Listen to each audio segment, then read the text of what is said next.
estamos num momento um pouco achatado nisso, né? De esperança, de perspectiva utópica. E a gente sempre buscou fazer um teatro justamente em diálogo com movimentos sociais e temas críticos e relevantes. Me parece ter algumas boas coisas pra gente pensar, tanto do ponto de vista do teatro, mas da arte e educação, né? Que é quando São Paulo é bombardeado. O governo federal manda aviões bombardearem São Paulo, porque teatro é a arte da presença. Né? Exatamente. É a poética do efêmero do corpo que se encontra ali, né? De onde você quer recolher o seu aplauso?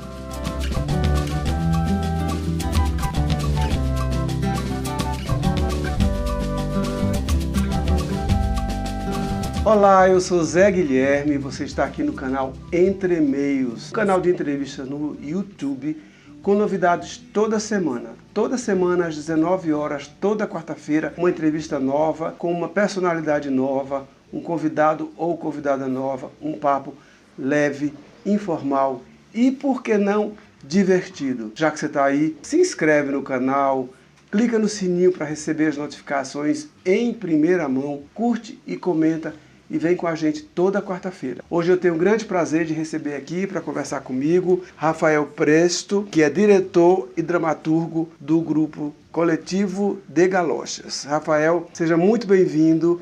Sinta-se em casa, a sala é sua. Zé Guilherme, muito obrigado por me receber aqui, para a gente fazer essa prosa.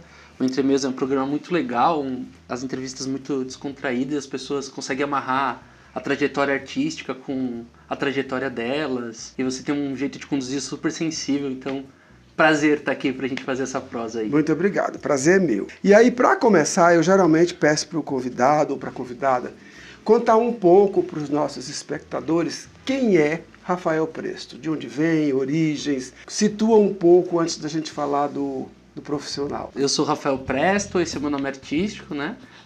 Eu sou nascido, crescido e criado aqui na cidade de São Paulo.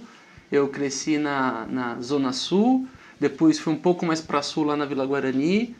E quando estudante de escola pública foi onde eu comecei a fazer teatro. Sou filho de pais comunistas, meu pai é filósofo, músico, toca comigo, ele compõe as músicas do grupo de teatro que eu faço parte, que eu construí, que é o Coletivo de Galochas, inclusive.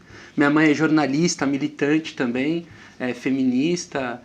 Minhas irmãs também são envolvidas com algumas militâncias, então esse foi sempre um universo presente ali no ambiente da minha casa. Graças a Deus, né? Um bom universo. Um universo rico e produtivo, né? Com ideias. As ideias são algo de fundamental importância, né? A gente estava agora há pouco numa outra entrevista aqui com uma outra colega e ela estava falando justamente da importância da palavra. Então, a palavra vinda das discussões, a palavra vinda das militâncias, a palavra tem uma força muito grande na nossa construção, né? Capacidade também de mobilizar sonho, né? Exatamente. Visão de mundo, utopia.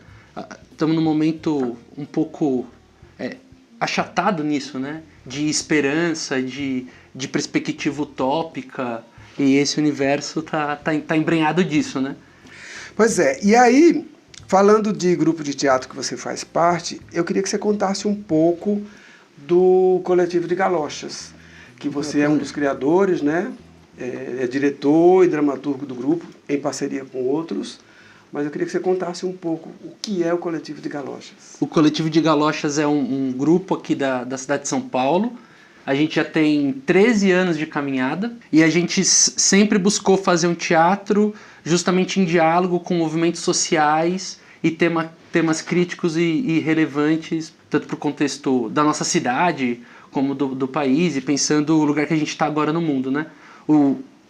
O grupo começa, o nosso primeiro trabalho de mais expressão foi justamente um espetáculo montado dentro de uma ocupação de moradia, a ocupação Prestes Maia. A gente montou uma comédia de pirata dentro da ocupação de moradia, fazendo um debate entre pirataria clássica e o movimento de ocupação.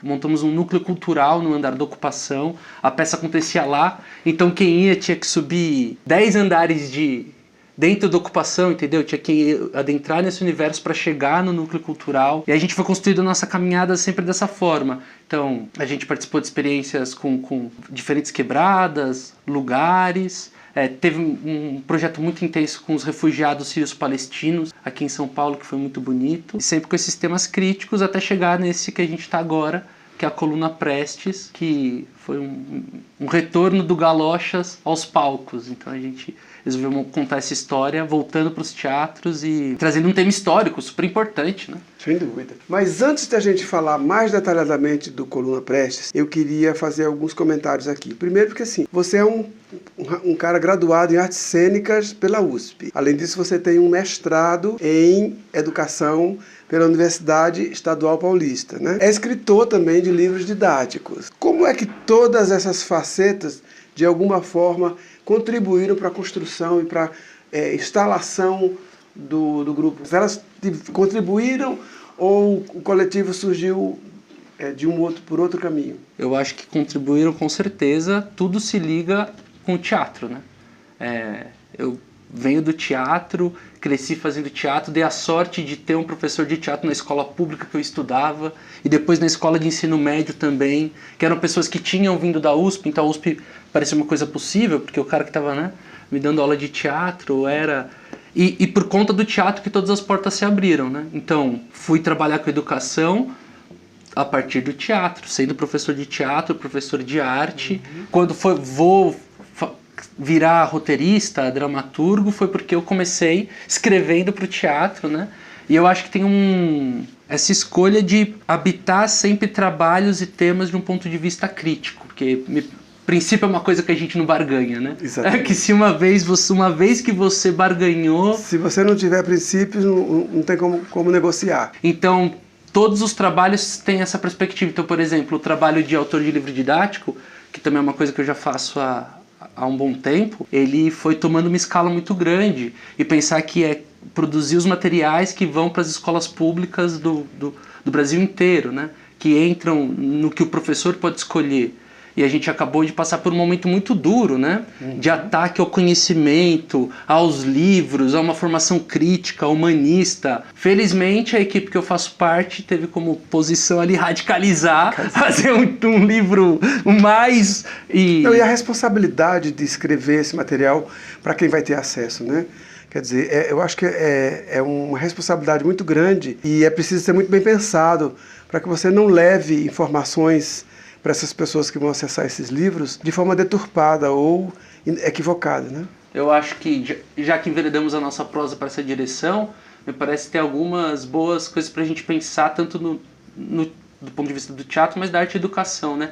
Primeiro é a gente, de fato, construir um ensino pautado na arte e na cultura brasileira, né? Pensar mesmo a decolonialidade e o compromisso de todas as lutas desde essa perspectiva. Então, como que a gente faz o ensino da arte que não seja aquela aula de arte, da história da arte europeia, sabe? Aquela coisa. Como que a gente fala parte da arte e da cultura brasileira e das nossas diferentes matrizes culturais, que é sim das culturas afrodiaspóricas, dos povos originários e também uma parte dos nossos colonizadores que também deram diferentes heranças culturais, né? Mas é nesse encontro e como que a gente constrói uma perspectiva da arte e da cultura nas escolas que tem isso como ponto de vista de partida, né? Então, não é um detalhe, é o centro... É o cerne, né? O cerne da coisa toda, né? E é um desafio bom. E os professores e as professoras têm respondido muito bem a esse tipo de material, têm tido uma boa acolhida. Que bom. Aí daí vem a escrita do espetáculo, do texto, da dramaturgia do Coluna Prestes, né? Que é de tua autoria. Junto com o Erci, que junto me com fez o as Erci. músicas. Então, agora eu queria que a gente entrasse um pouco e você contasse um pouco da história do Coluna Prestes. A Coluna Prestes é um projeto que a gente já carrega com o Galochas faz uns anos para fazer ele acontecer. Nessa perspectiva de retomar um tema crítico da história do Brasil, que foi colocado num processo de apagamento, né, de maneira consciente pra gente, que é uma coisa impressionante, né? Uma história de uma marcha revolucionária de 1.500 pessoas que marcham por 25 mil quilômetros, entendeu? Durante 2 anos e meio. enfrentando um cara que era o presidente Arthur Bernardes, que talvez seja o único que rivalize aí com o cara que estava aí antigamente na presidência, aí, em termos de... Nem precisamos mencionar o nome. Não, isso a gente não vamos dar esse... Não vamos dar ibope, né? Jamais. Hashtag pra ele não. Jamais, né? Jamais. Mas que acho que talvez o único cara que rivaliza, assim, é um sujeito muito horrível, o Arthur Bernardes, que era quem a Coluna Prestes enfrentava. Né? Pra você ter uma ideia, Zé, teve o começo de tudo é uma história de uma revolta de São Paulo, que acontece em 1924, que é não à toa chamada de Revolução Esquecida, que ninguém lembra dela, né? Que é quando São Paulo é bombardeado. O governo federal manda aviões bombardearem São Paulo. E bombardear os bairros, sobretudo os bairros proletários, que era uma época de muita mobilização, né? Para tentar expulsar os rebeldes que tinham tomado a cidade. Eles tomam a cidade. É uma história muito intensa, né? Que é o começo da trajetória do Luiz Carlos Prestes, né? Que virou essa figura icônica da nossa política, da nossa história, da nossa memória aí, né? Esse é o tema da peça que a gente escolheu revisitar, né?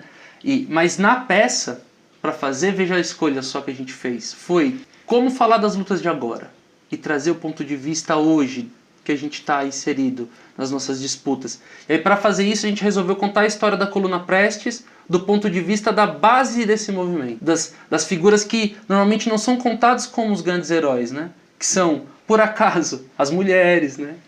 Chamadas de vivandeiras, por acaso as pessoas pretas, né? Que eram 70% das pessoas que estavam lá, né? Mas que são entrelinhas do que sobrou da história. Então a gente, no teatro, contou essa narrativa desse ponto de vista, trazendo essas lutas de agora que são bem importantes pra gente, né? Pra essa peça. O texto é de tua autoria, né? Sim. E aí você tem a direção musical do Erci. E tem a co-direção é do Éder dos Anjos. E é um projeto, primeiro que a gente tem que... Só é possível porque a gente pegou o fomento, né? A gente está com a Lei de Fomento ao Teatro para a cidade de São Paulo. Um edital super importante dos trabalhadores do teatro, né? Conquistados ali com muito sangue e suor, sabe? Para fazer acontecer. Então, e aí ele, por ter o fomento, ele é um projeto ousado, assim, né? São 25 pessoas no palco. Tem um elenco de 8 pessoas, que é... Esse elenco que inclui uma atriz trans, tem a Mona Ricumbi, que é uma atriz negra cadeirante incrível, que amarra o espetáculo, é um eixo afrodiaspórico que amarra a peça, assim. Então tem esse elenco de 8 pessoas, e aí tem um coro cênico de 12 e uma banda de 5. Então é essa coisa bem cheia, assim. E o espetáculo tem muita música, né? Tem 9 músicas autorais que a gente compôs pra peça, assim.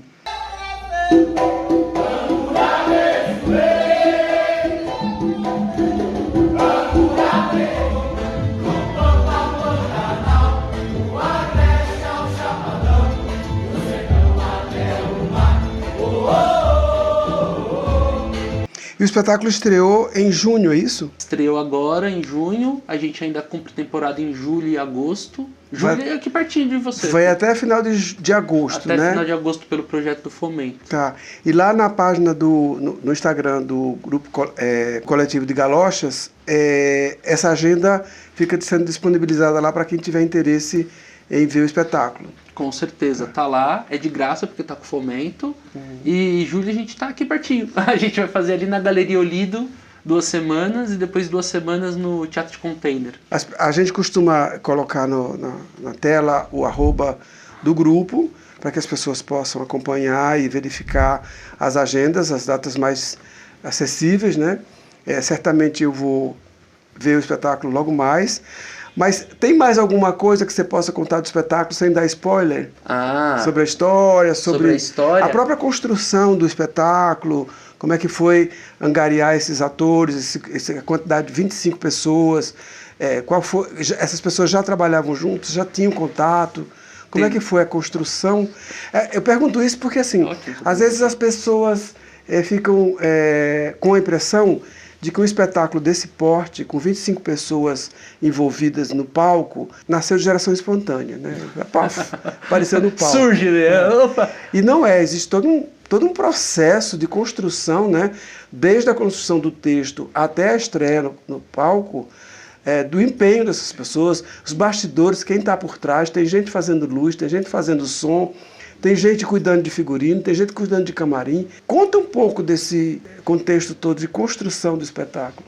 Primeiro é o lance do... O coletivo de Galochas faz o seu teatro bem num estilo do teatro de grupo, né? Que é a partir do processo colaborativo envolvendo todos os artistas. Então, o que isso quer dizer? As atrizes, os atores, o elenco, eles não estão lá para executar uma peça que foi criada de antemão. Eles são vistos como artistas criadores, assim como todo mundo é artista criador. E aí a gente não começa o trabalho tendo já um texto, tendo já... A gente tem um tema que a gente quer investigar, e aí a gente vai para cima para ir criando na sala de ensaio, e a partir do adensamento desse material a peça vai surgindo, né? Todas essas pessoas participaram de maneira criativa do processo e ajudaram a levantar esse material, e é o que possibilita ele ter as escolhas que ele tem. Então ele tem a Majestade Encruzilhada, que é também a personagem da Tia Maria, que é a personagem da Mona, porque a Mona estava lá fazendo esse trabalho e pôde trazer esse universo porque faz parte da trajetória dela, né? Enquanto mulher negra, cadeirante, de terreiro, e que pode trazer, percebe? Porque ela estava lá criando o trabalho junto. E esse é o tipo de trabalho que só é possível porque tem um edital público, percebe? Porque 4, 5 ensaios por semana para ir criando a peça todo mundo junto. E aquela pressão criativa, aquele atrito criativo o tempo todo, né? Então, isso é uma coisa muito interessante do trabalho. E por isso que ele terminou com esse recorte de querer o ponto de vista das mulheres, de buscar o ponto de vista das pessoas pretas, de pensar as lutas dos corpos e corpas não normativos hoje na peça, porque essas pessoas estavam lá fazendo o trabalho, percebe? Estavam lá criando a peça junto. Então, como que isso não ia aparecer? Era né? Outro processo que foi muito bonito foi o do coro. Porque o coro começou, a gente propôs ele no projeto do Fomento, uma das atividades era 2 meses de um curso de formação em coro cênico para teatro. E desse curso, a gente ia escolher 12 pessoas para integrar a peça e ganhar para fazer isso. Para ser um primeiro passo, entendeu? De quem está querendo começar uma caminhada no teatro ou retomar uma caminhada no teatro, assim. E daí que veio esse coro cênico de 12 pessoas. Então tem o elenco de 8, mais o coro de 12, assim. Também criando e também levantando material com o coro. E aí é esse trabalho de conseguir amarrar todas essas criações num todo orgânico, consistente. E a parte musical, né, também foi construída pelo grupo. Foi. As canções, os temas de canções, óbvio, sob a supervisão e direção do Erci, né, que é o diretor musical, mas foi construído, não são canções já conhecidas que foram elencadas e incluídas. Não, todas as músicas, como a gente costuma fazer nas nossas peças, são canções autorais compostas para o trabalho, né? E que partem desse mesma usina criativa que o processo vai colocando. Você está lá, sabe? Os temas vão circulando, vão surgindo sugestões. E tem um lance muito legal de ser o processo colaborativo. Então, o diretor musical que ensaia o canto, a gente está lá. Aí um ator teve uma ideia de um começo de melodia, ele canta lá pro diretor, que escuta a nota, desenvolve, sabe assim? Vão surgindo... Tem uma que a gente usa, tem uma canção que a gente usa, que não é autoral, que é uma canção, um samba enredo da época, uma marchinha, Ai Seu Mé, que cantavam pro tal do Arthur Bernardes, para ele na rua, assim, pra achovalhá-lo no meio da rua. Na geladeira, ai, seu Mé, ai, seu Mé. E aí essa a gente canta em homenagem, mas as outras a gente que compôs. É interessante complementar que a gente está falando o tempo todo Coluna Prestes, que o nome do espetáculo é Coluna Prestes, Encruzilhadas da Marcha da Esperança. Então eu estou fazendo esse à parte porque você acabou de falar da questão das pessoas saírem com a esperança, né?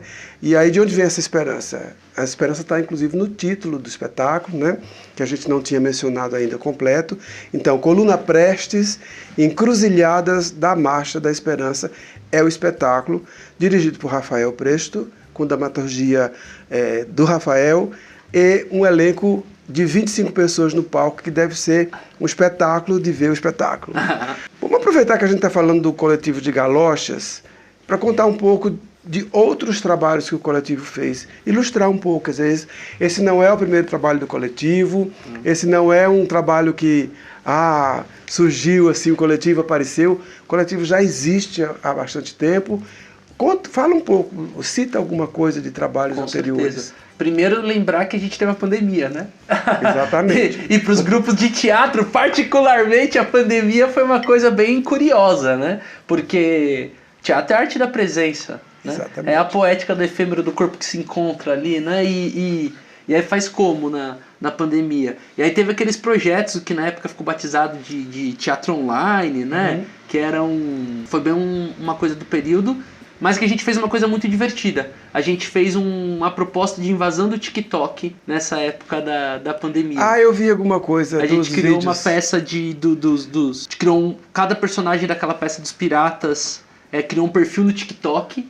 Eu criava uma carta narrativa, carta dramatúrgica por semana. Eles tinham que criar 3 minutos de conteúdo na conta de cada personagem. Aí eu pegava todo o material, criava um roteiro de decupagem e mandava pro editor, que o Erci fazia a edição e pôr as músicas. E aí virava um capítulo que a gente ia ao ar uma vez por semana. Assim. É, bacana. E o projeto terminou com muitos views, assim, era as contradições. E continua lá no YouTube, né, disponível. Tá lá os episódios no YouTube, de uma tentativa de achar o que seria uma estética tiktokeira, assim. Então a gente fez, na pandemia também a gente fez outra coisa muito interessante, que foi um trabalho de audiolibras ficção.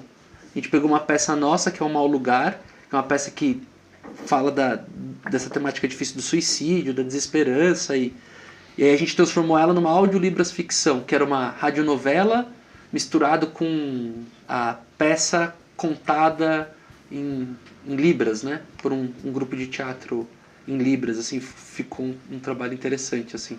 Isso foi o que a gente fez na pandemia. Aí teve a peça do Mau Lugar, que é essa peça distópica que debate suicídio. Antes disso a gente fez o Cantos de Refúgio. Cantos de Refúgio, olha essa história, Zé. A gente começou a trabalhar numa ocupação de moradia, ensaiar numa ocupação de moradia, quando a gente estava bem envolvido com o movimento de moradia, que metade eram famílias brasileiras e metade eram refugiados sírios palestinos, que vinham lá fugindo da guerra e chegavam aqui para acolher eles iam para onde exatamente? Terminavam no movimento de moradia. Olha que bonito que é isso. E aí a partir dessa relação a gente falou, nossa, vamos fazer uma peça. E a gente criou um infantil que chama Cantos de Refúgio, que era a história de 2 irmãos que saíam da Síria e iam terminar aqui em São Paulo. Assim.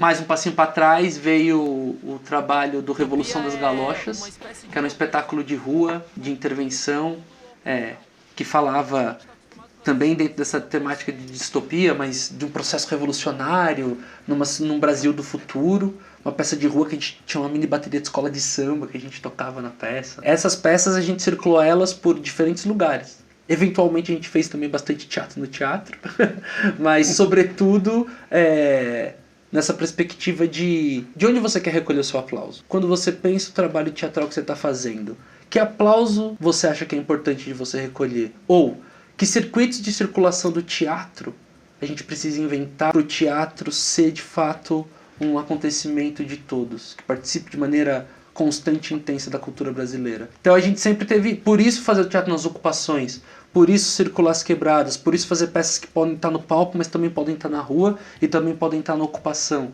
E procurar justamente para criar essas circulações, né? Criar esses diálogos com movimentos e com espaços que estão tentando transformar a sociedade, né, de alguma medida. Pois é, mas é importante esse processo de estar criando, né? Quer dizer, a gente é inquieto e por mais que venha pandemia e dificuldades aí oriundas de elementos, de fatores que a gente não tem controle, o importante é estar produzindo. E por falar nisso, agora em agosto, vocês têm algumas datas agendadas, né? Sim, em agosto a gente conclui a nossa circulação de 3 meses da peça. A gente vai fazer o espetáculo nas 2 primeiras semanas de agosto no Teatro Flávio Império, que é o teatro da prefeitura que fica lá em Cangaíba, e nas 2 últimas semanas de agosto a gente vai fazer no Teatro Cacilda Becker, que fica na Lapa. É sempre sexta e sábado às 9, domingo às 7, e tem uma coisa legal que de sexta-feira tem sinalização em libras na peça, e de domingo, audiodescrição do espetáculo. Então essas 2 datas aí, para quem está por perto, Lapa e Cangaíba, são 2 regiões distintas, mas quem está por perto de cada uma delas tem a oportunidade de assistir o espetáculo. Rafael, foi um prazer imenso conversar contigo, um prazer enorme. Quero agradecer a tua disponibilidade, a generosidade, a disponibilidade por estar aqui comigo conversando hoje sobre o teu percurso e sobre o espetáculo. E torcer que outras temporadas vocês façam com esse trabalho tão bonito que certamente logo logo eu também vou ter o prazer de assistir. Só agradecer, Zé, muito obrigado o espaço aqui dentro mesmo, foi muito legal a nossa prosa aqui, desse jeito atento, sensível, muito legal aqui a conversa, vai ser um prazer te receber na peça, vá nos assistir sim. Essa foi mais uma entrevista do canal Entre Meios. Toda quarta-feira, uma entrevista nova, com uma personalidade nova, um convidado ou convidada nova, um papo leve, informal e, por que não, divertido. Já que você está aí, se inscreve no canal, clica no sininho para receber as notificações em primeira mão, curte e comenta e vem com a gente toda quarta-feira.